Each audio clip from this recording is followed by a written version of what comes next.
Good morning, everyone. So for today, business mathematics tayo. And then we're going to talk about ratios and proportions and may percentage na din. Ito, review lang din to ng mga naging past lessons nyo nung high school, nung elementary.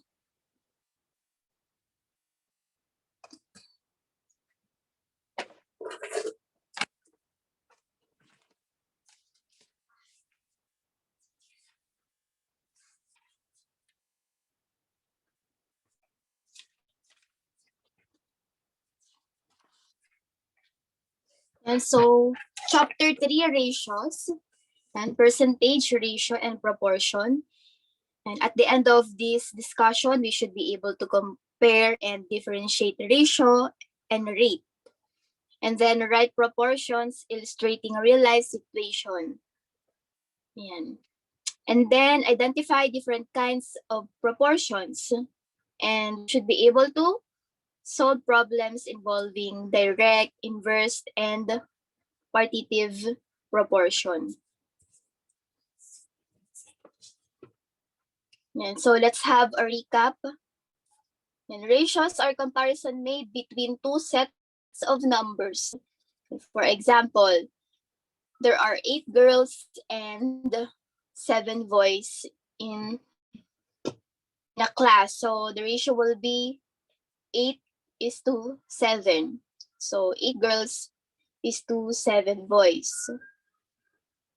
Ratios are used every day. They are used for miles per hour, the cost of items per pound, gallon, hourly rate of pay. Yan. So for example, 80 miles to 1 hour. Pero pag nasa Pilipinas tayo, siguro, lalo na pag nasa EDSA, yan, siguro ilang miles lang naabot na ng oras kasi traffic. So we have 3 ways to write ratios. Meron tayong ito, using word to in between of 2 numbers. And then, yan, for example, 8:5. Yan, 8 girls to 5 boys.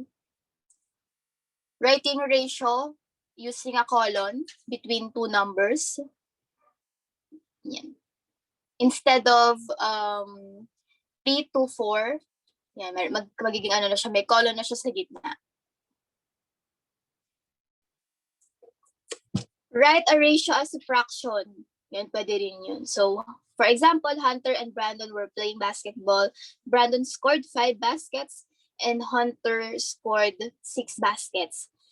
What was the ratio of the baskets?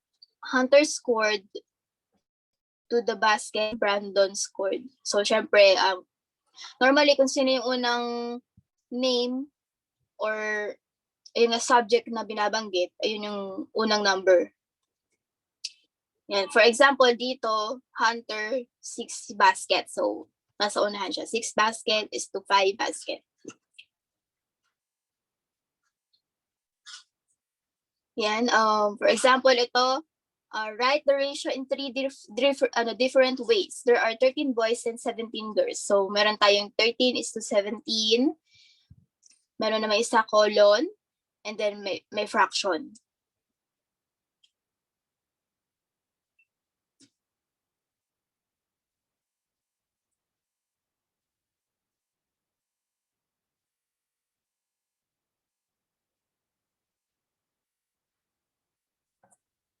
Yeah, we have rules for solving ratio problems. When writing ratios, the problem should be written in order in which problem asks for them.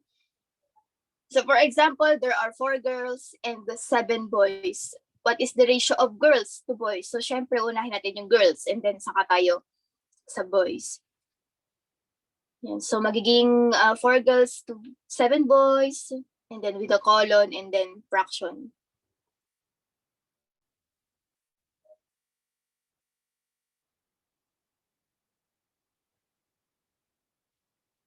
Yan. And then solve and write ratios in all 3 forms.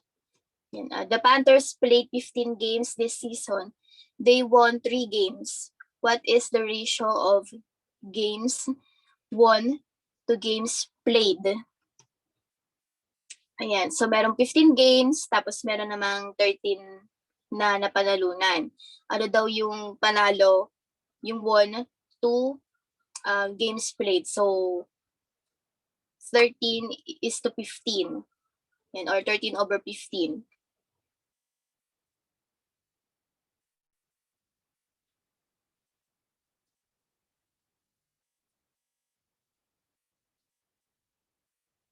Okay, so ayun, meron naman tayong reducing ratios. Pero parang ano din to, parang fractions din siya na ano natin, na sinisimplest form natin.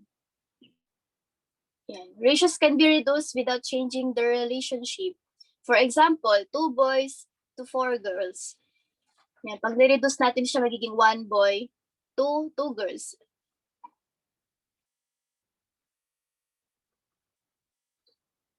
Yan. So, eto. Is the relationship the same? 2 boys to 4 girls is equal to 1 boy to 3 girls. Same ba sila? Syempre, hindi na. Kasi dapat ano lang to, 1 boy to 2 girls.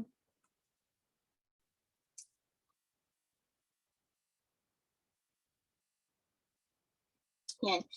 Again, another rule, all ratios must be written in the lowest form, in its lowest form or lowest term. Yan. So we have the steps here. Read the word problem, set up the ratio, and then pag nakuha na natin, saka natin siya in the lowest form. Same with the fraction din, ganun din siya. And for example, you scored 40 answers correct out of 45 problems on a test. Write the ratio of the correct answers to the total question. So, meron tayong 40 to 45. And then, para malaman natin kung ilan yung, ilan yung tama mo sa bilang ng, ng number of question. So, yan, ilo-lowest form natin. Paano siya nilo-lowest term? Ano din siya, parang LCD din.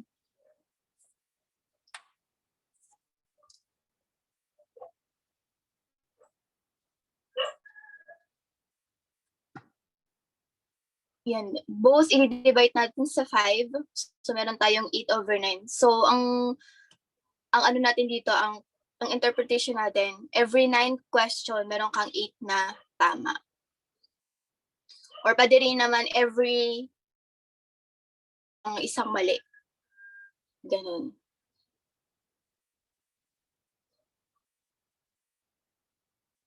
So, another problem, there are 26 black cards in a deck of playing cards. If there are 52 cards in a deck, what is the ratio of the black cards of the deck of the cards? Yung meron tayong 20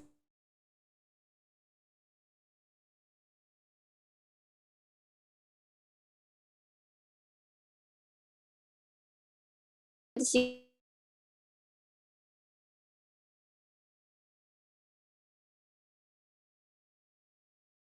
black cards in the deck and 52 cards. So, problem kills Hunger Games.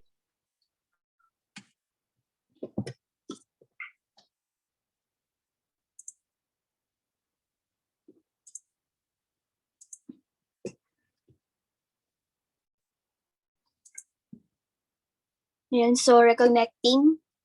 Medyo mahina talaga ang net today. Ayan, so she read 15 chapters in 3 days. So what is the ratio of the chapters read to the numbers or the number of days she read? So 15 is to 3 days. So both are divisible by 3. So 5 is to 1. So meron siyang 5, kaya niya magbasa ng 5 chapters in 1 day.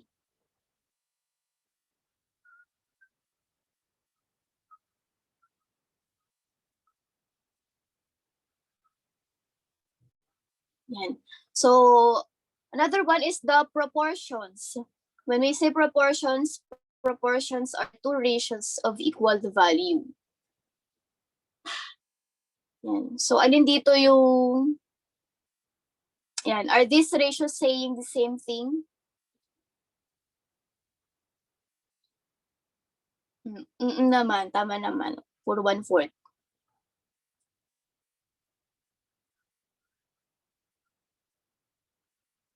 Ito ba? Equal ba sila? Yan. 1/4 versus 5/16. Yan. So, hindi. Kasi dapat magiging equal pa sila kung 4/16, di ba?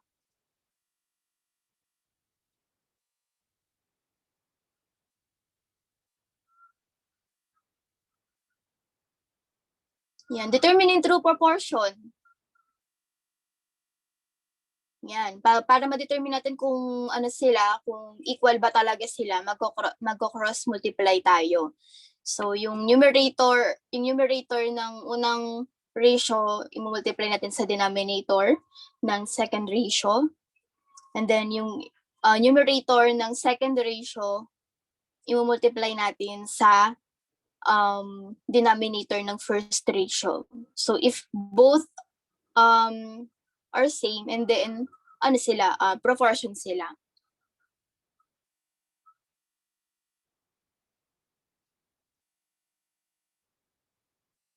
Yan. Also, ito, ayun, check natin kung ano sila, kung proportion ba sila. Itong 3 numbers na to. Yan. Any volunteer, aside from those who have already recited last time? Yan. Ang mga hindi pa nagre-recite, ang nakapag-recite na pala, yan si Kabuko, si Domingo, Orlano, si Galvez, sila Manalo, Montuerto, Palabon, si Ting.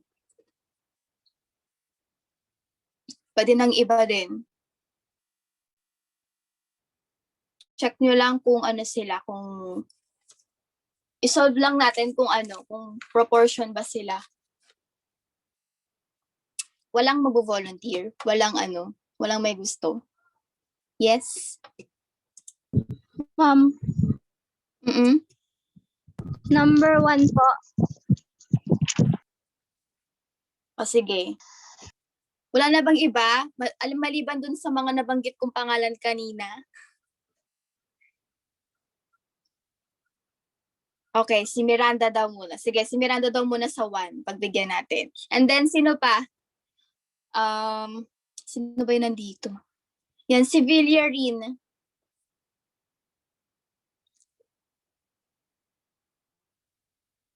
Or sino pa ba? Okay, sige. Number 2 daw si Villarin. And then, number 3, sino pa ba? Si Bulahan. Yan.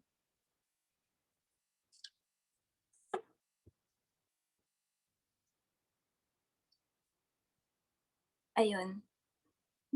Bulahan kaya? Or si ano na lang? Pokong. Okay, sige. Si Vistal. Sige, si Bulahan na. Si Bulahan ang una ko natawag eh. Okay, Bulahan. So, sa number 1, ano nga ba yun? Sino nga ulit? Sa number 1, si Miranda. Number 2, si Villarin. Number 3, si Vistal. Okay, so number 1, Miranda. Pasabi na lang kung ano yung product.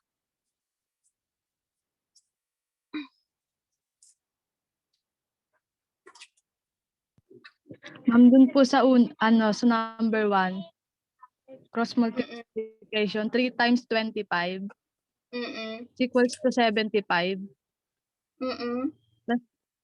5 times 15 is equals to 75. Proportion po. Okay, thank you. Very good. Okay, number 2 naman, si Villarin.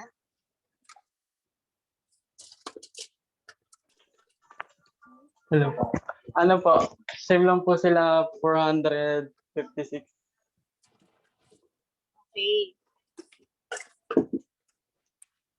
Ano po ulit yung ano, ma'am?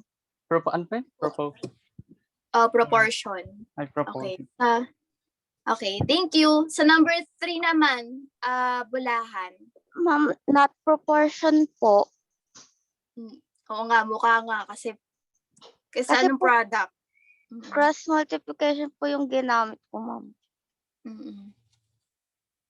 Okay, so let's check kung tama ba. And 75, 456, and yung sa number 3, hindi sila proportion. So, tama. Okay. Yan. Solving proportions with variables. Yan. Eric rode his bicycle 52 miles in 4 hours. Yan. Riding at the same rate, how far can he travel in 7 hours?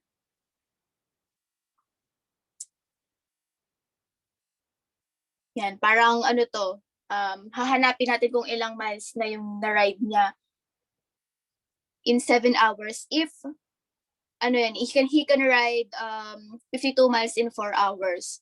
So paano nga ba siya? Ayan, you have 52 miles in 4 hours. This is our first ratio. And the next problem is, how far can he travel in 7 hours? Yan. So, more likely, ang ginagawa dito, 52 divided by 4. Ilan ba yun? So, 13 siguro. 13 times 7. Nasa ano siya? 13 times 7, 91. So, let's check. Okay. So, yun. Yun. Tama. Ito yung solution niya. So, 52 over 4 is equal to n over 7.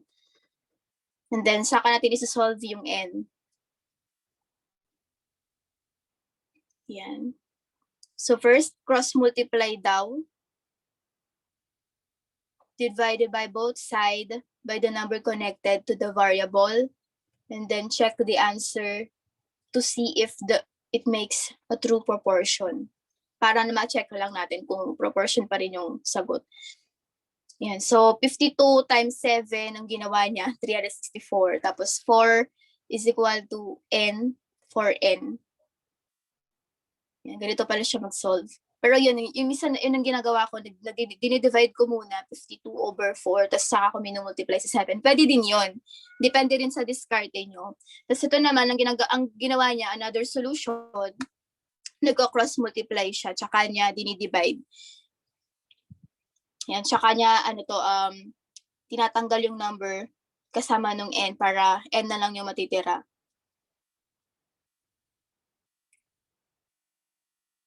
Okay, so either the two, kung ano yung gusto nyo doon. Ayun, pag ako nag-solve, yun nga, 52 over 4, tsaka ako minumultiply by 7.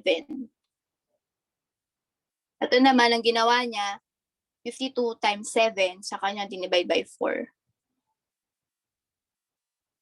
Okay, kahit naman saan dun sa dalawa, pili na lang kayo kung anong madali. Ayan.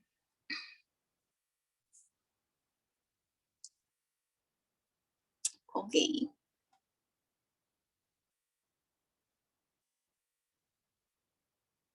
Solve each problem. For every dollar Julia spends on her MasterCard, each earn 3 frequent flyer miles with American Airlines. If Julia spent $609 on her card, how many frequent flyers miles she will earn?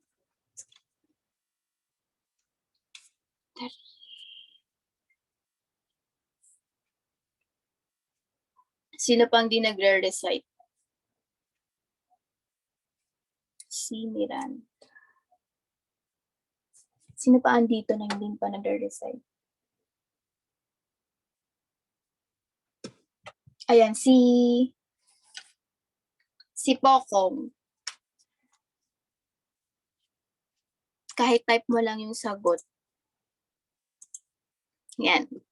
So, sabi ng problem, for every dollar Julia spends on her MasterCard, she earns 3 frequent flyer miles with American Airlines. If Julia spent $609 on her card, how many frequent flyers miles she will earn.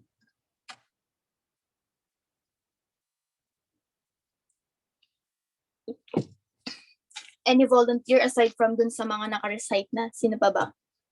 Ayan, si Pokong na nandito, pwede rin siya mag-recite. Si Cruz. Si Cruz Micalane. Ayan, sino pa ba?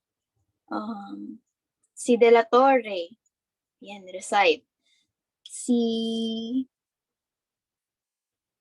Javier. Si Maglasang. Ayun. Sinong gustong magsagot? Pokong?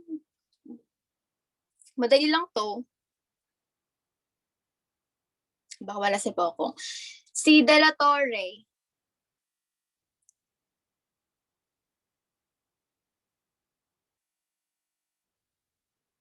Wala, si Red. Si Kimberly Maglasang.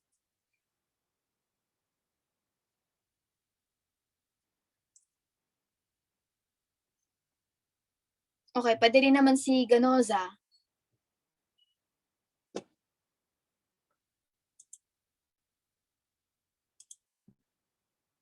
Wala, nahihiya siguro sila. Okay, sige. Sige. Ayun, anong sagot kaya dito? Sino na lang? Kahit i-type nyo na lang, try nyo, lahat kayo. Okay, sige. Sabi nila Moste, 1827 daw. 1827, sabi ni Charis Monduerto. Okay, sige. Check natin.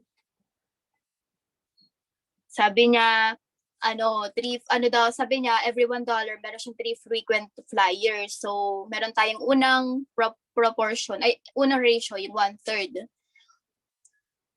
So, magiging siya, 1/3 miles, tapos 609 over yung miles. So, more likely, multiply lang natin. 3 miles times 600. Tama, 1827.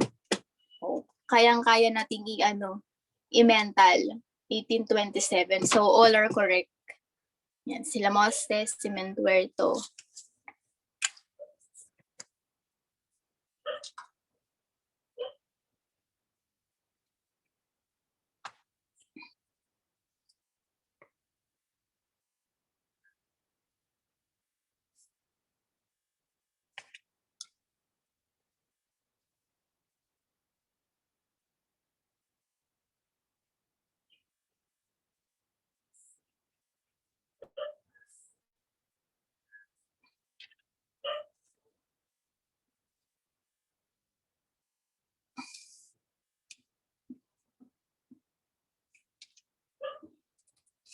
Okay, so next question naman, ito din.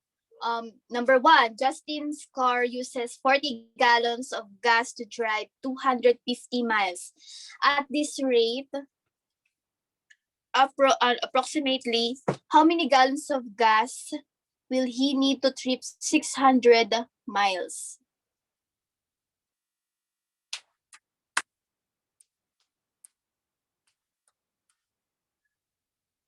Ayan, pwede na lang din mag-type or kung sinong, okay, sabi ni Palabon, 96 gallons daw. Let's check. Yan, 96 din, sabi ng iba.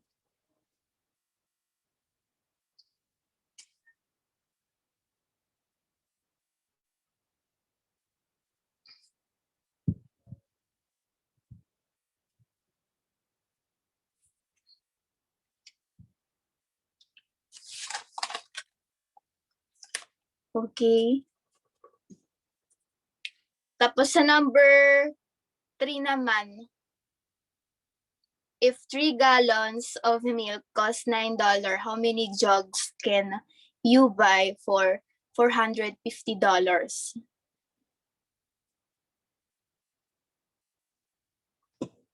Yan, type lang natin sa chat box.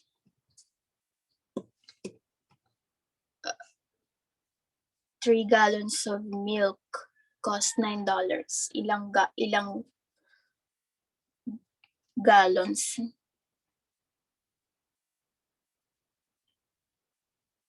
Okay, let's check 15. Okay, number 3 naman. On Thursday, Karen drove 400 miles in 8 hours at the same speed. How far can she drive in 12 hours?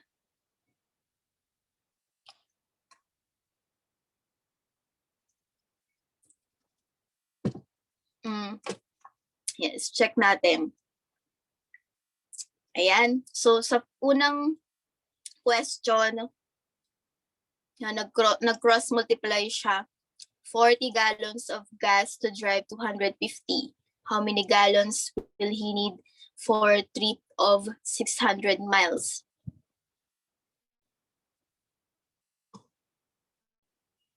So, correct, 96 kayo. 96 lahat ng nagsagot. And then, number 2 naman, 15. 15 to. Ay. Okay, medyo may ano to, confusing yung, parang mali yung solution niya. Dapat, 45 divided by, how many 3 gallons? Okay, mali ata yung, wait lang, check natin yung unang tanong. Nagkulang siya ng 3 gallons eh.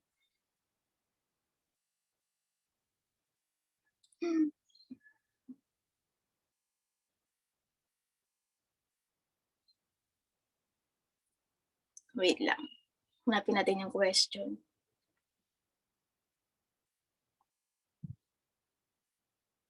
Dito kasi wala siyang nilagay na 3 gallons. So, 15 yung sagot doon. Dito nagbago yung tanong niya, how many 3 gallons of jugs can be purchased? Basta ano siya, 45 divided by 9, merong 5 times 3 equals 15.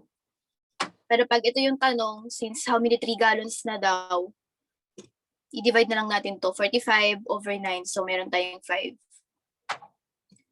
5 sets of 3 gallons. Pero yung dun sa unang question, 15 gallons yun. Ito naman ang sagot, on Thursday, Karen drove 400 miles in 8 hours at the same speed. Okay, meron siyang tama, 600 miles. Okay. So, medyo madali lang yung question. Try natin to. Ito, medyo may mga nakikita ko mahirap-hirap dito.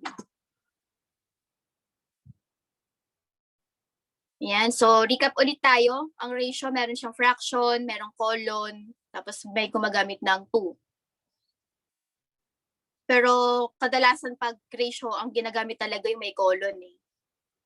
Ayan.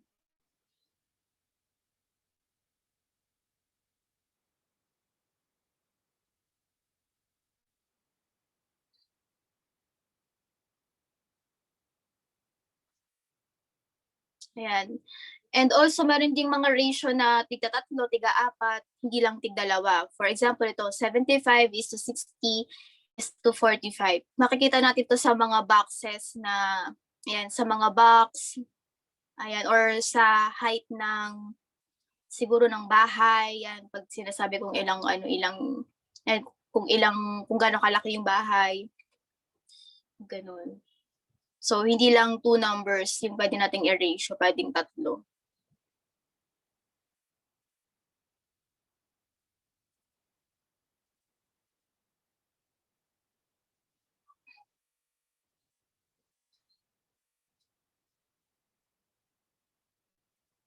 Okay, isasama ko na lang dito sa clipper. Tapos try natin sagutan yung iba dito.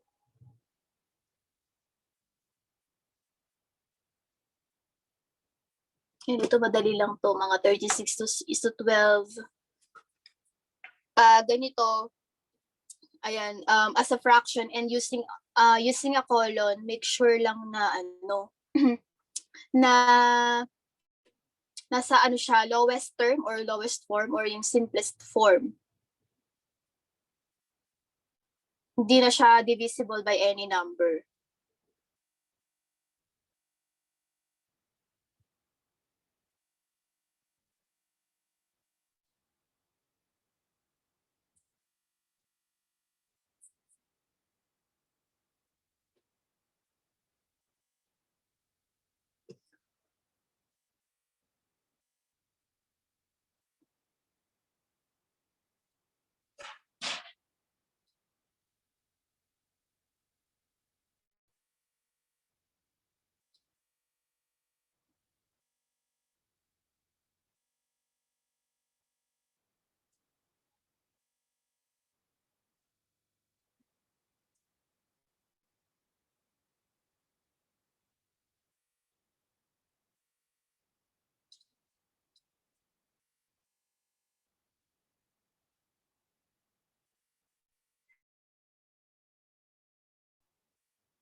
Okay, balik tayo.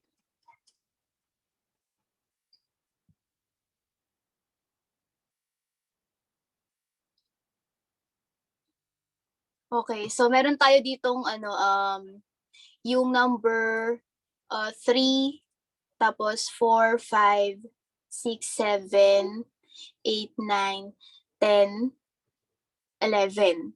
So, yun, sabihin lang natin kung ano yung siya, i-convert lang natin siya into fraction using colon and also percentage. So, paano nga ba natin kinukuha yung percentage? Again, pag natin siya, convert natin siya into decimal, minumultiply lang natin siya by 100. Okay. So, ilang percentage, ilang parang how many percent? Kung ilang percent ng 36 yung 12. Tama ba? Tama ba yung tanong ko? Ayun, yung 36, anong percent siya ng ilang percent siya ng 12, ganun.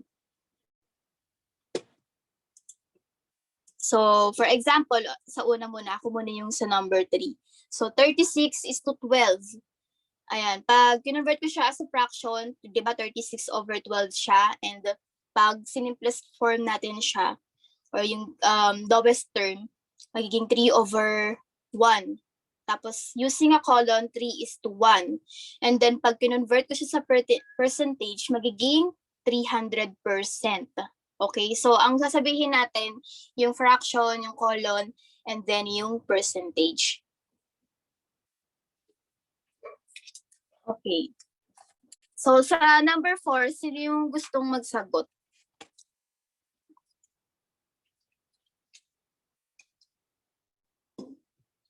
Okay, number 4. Sige, Jaisel. Number 5. Number 5, si Rowalting. Number 6, sino ba? Okay, number 6, si Seth. Ma'am, ano nga Number po yung unang sasabihin? Fraction, tapos colon, Then percentage? and then percentage. Okay po, ma'am. Thank you po. And then si Lamoste, number 8.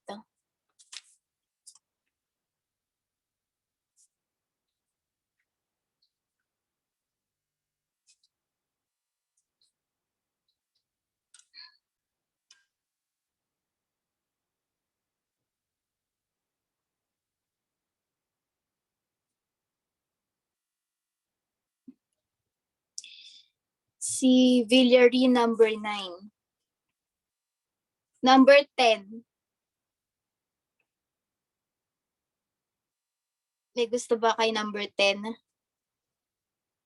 Tsaka 11. Yan, may decimal siya pero lang naman, carry lang yan.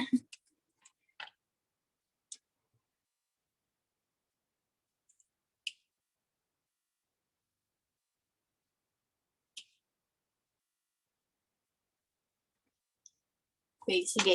Pag ganito, pag may decimal, tapos natin, gagawin mo lang siyang whole number. So, kunyari sa number 10, 0.228.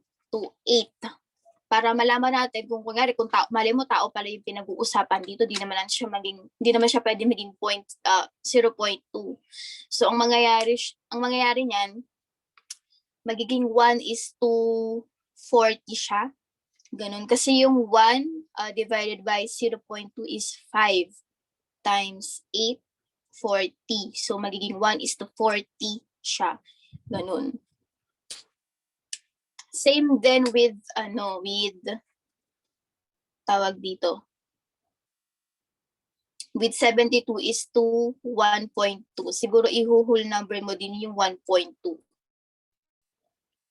Kasi mali mo yun nga, tao din yung pinag-uusapan. So, sige, laktawan na lang natin. Okay na yun hanggang number 9. Okay, hanggang kay Villarin. Okay, so sa number 4, Jaisel?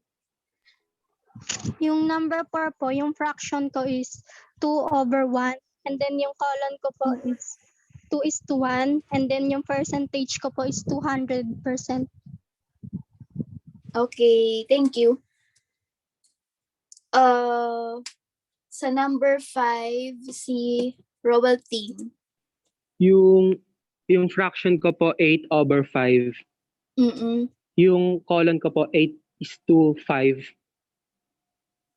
8:5 po. Tapos po yung percentage niya po yung 160%. Kasi 1.6 po yung decimal niya times 100. 160 po. Okay, so correct. Number 6 naman si Manalo. Hello. Ayun po ba? Hello. Ayun ba? Yung sa number 6 po is 12:3. Yung fraction niya 12/3. Then, yung lowest term is 4:1. And percentage is 400%. Okay, so good.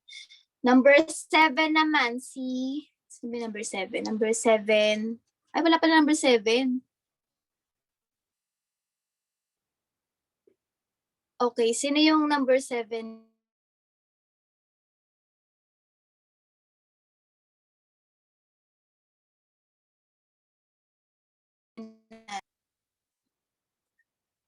Walang number 7. Sige, laktawan muna natin.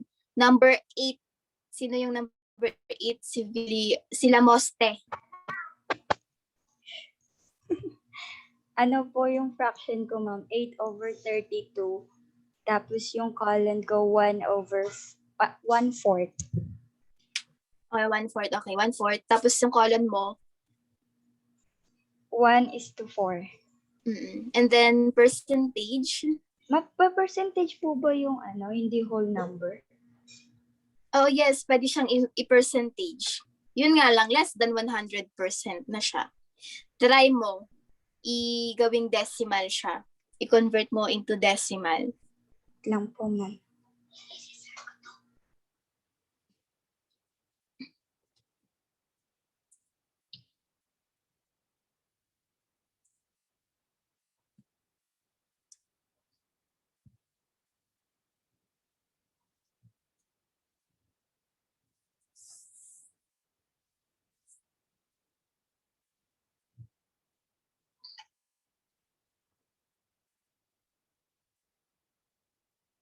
Okay. Sige, while waiting, 0.4 po. 1:4. Ano, yung 1:4? Tama ba? 1/4? 1/4? Try mo siya convert into decimal. Pag nagko-convert tayo ng decimal, pag galing fraction, siya, magiging 1/4. So, since hindi naman siya pwedeng ma-divide, ang ginagawa natin para ma-divide natin siya, di ba, nag-move tayo ng point. So, pero yung magiging sagot natin, minumove din natin ng isang point. Ganun. So, magiging 10, 10 divided by 4. So, pag 10 divided by 4 equals 2. Tapos may matitira pa rin 2, di ba? Kasi 4 times 2, 2 times 4 equals 8. Tapos 10, wait nga, natin. Try natin. 0.25 po yung dyan. Pag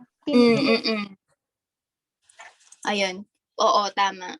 0.25. Pero pwede naman tayo gumamit ng calculator. Ayun, calculator.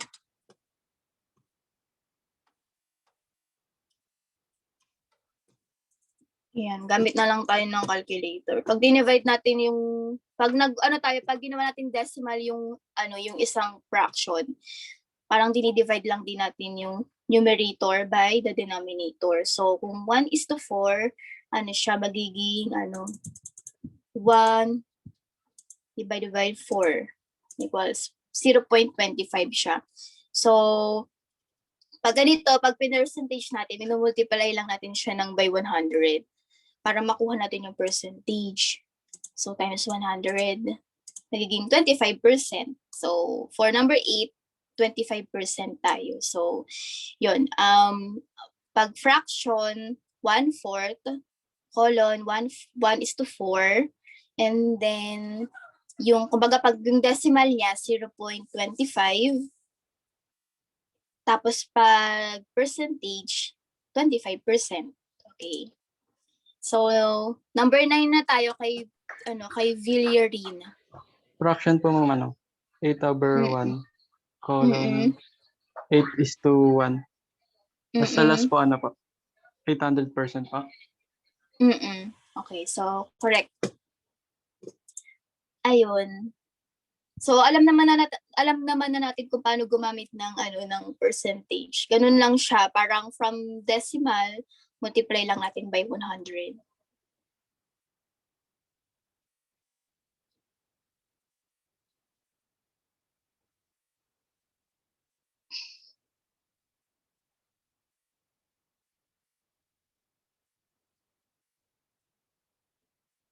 Okay, so may questions pa ba tayo, guys?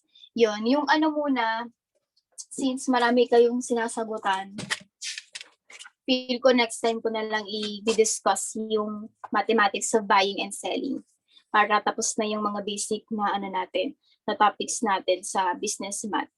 Ayun, so for the next chapter, yung next week natin, na tayo, mathematics of buying and selling, and then interest and commission. So pag mga interest yan, may mga involved din na mga percentage.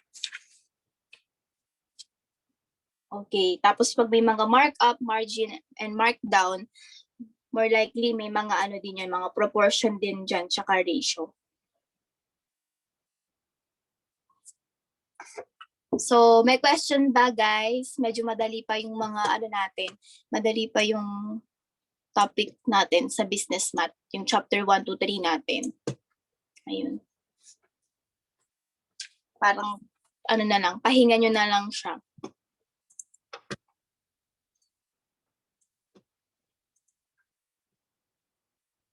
Okay, so, i-dismiss ko na kayo, guys.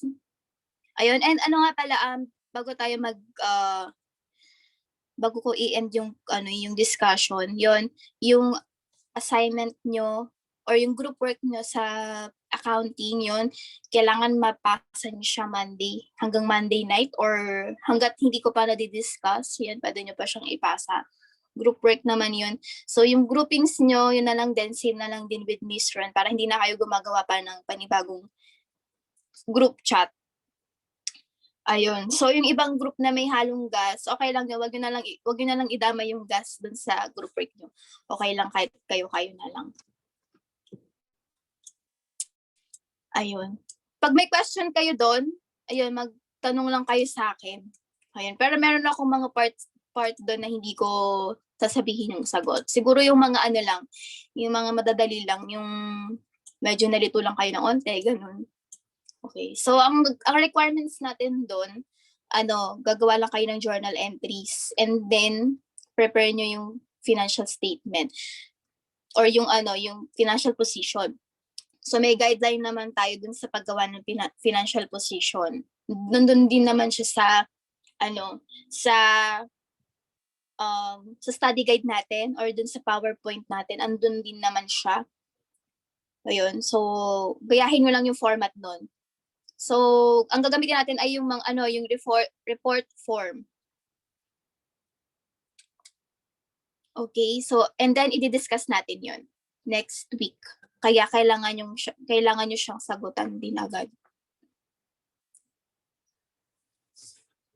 Okay, so thank you, guys.